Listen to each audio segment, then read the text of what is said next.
He says, I'm going to the Father, and I'm showing you, I am the way, the path to the Father.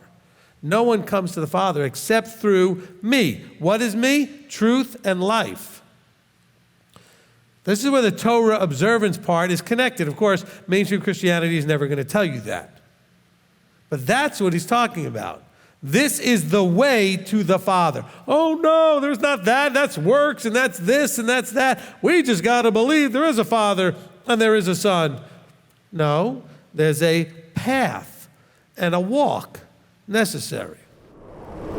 If you had known me, understood me, accepted me as I am, not as they, look, what did Judas had a problem with? Judas had a problem because Judah did not accept him or know him as he was. He wanted Messiah to be what he thought he should be. Same problem that Christianity has when we try to talk to them is that they already think that they know what Messiah is supposed to be.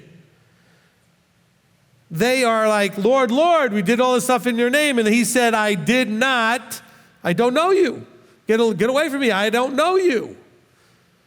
What he's really saying is, you don't know me, because you did all this stuff in my name, but it wasn't my stuff. He said, you were working lawlessness.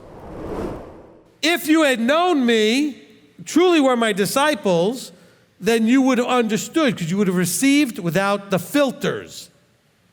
The filters of, I think you need to be this. I expect you to do that. You can't have that in the discipleship relationship. The discipler can have expectations of you. You don't get to have expectations of him except the ones he sets. He can tell you, this is what you can expect from me. This is what I expect from you. You don't get to decide, like in a marriage, this is what I expect of you. That's not the kind of relationship it is. All right? Kind of like our same thing in the whole vertical, right? The Father tells you what he expects from you. You don't get to tell him what you expect from him. I may be a hammer in his hand at that moment.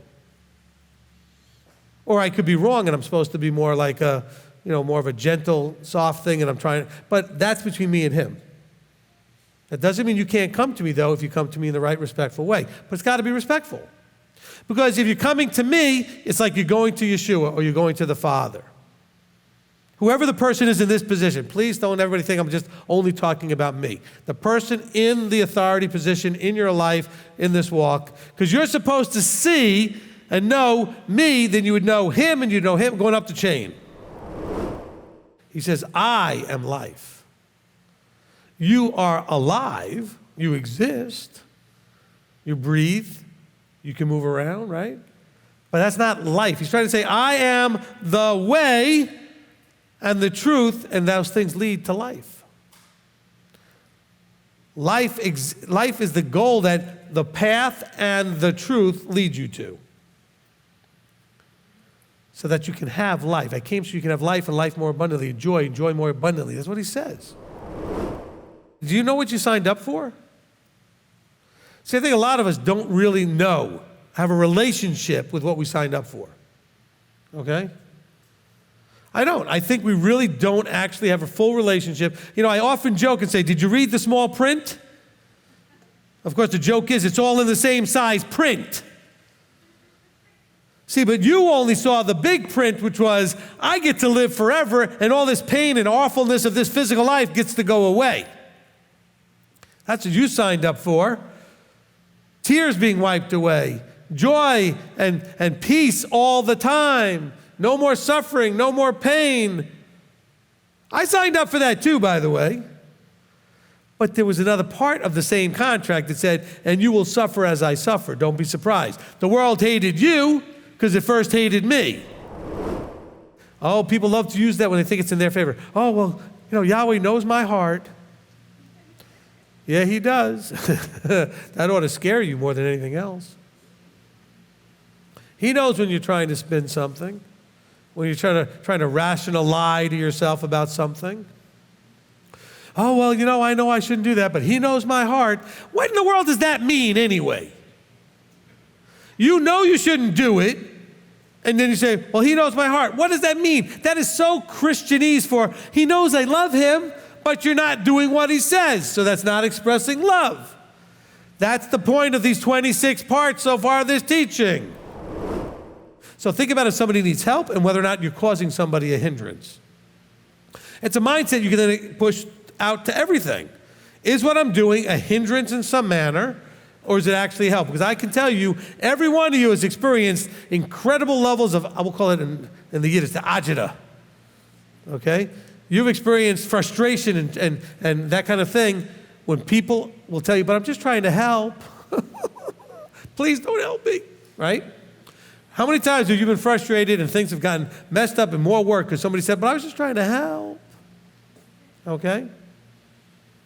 If you want to help somebody, I love that. He loves that. Everybody loves that. Make sure that it actually is what the other person wants or it's not helpful. Don't do without asking. That's why you need teachers to help you understand what the fullness of the intention is. He, being the greatest teacher, started that out in Matthew where he said, you've heard of old an instruction not to murder. I'm going to give you the fullness of how that was intended. It wasn't just literally, I don't go over and kill you. But I shouldn't want to kill you. I shouldn't want to do that to you. I shouldn't hate you with that murderous intent. Oh, you've heard of old not to commit adultery. So I didn't literally go sleep with you. Great. You don't get an award for that if you've been lusting about it, thinking about it, wanting to do it. But just because you didn't do it doesn't get you anywhere. Oh, but he knows my heart. Yes, he does. And all of this comes back to what? We don't seem to know him correctly. And the Son spent his whole time on earth trying to tell us, stop looking at me. I'm here to point at him. I'm here to show you him. Now, you can't get to him except through me. That's what he said, right? There's only one way to the Father is through me. But the Father is who it's all about. Okay? And so that's the key. But the world, which is mostly coming from those other places, they're looking at the Son completely inappropriately.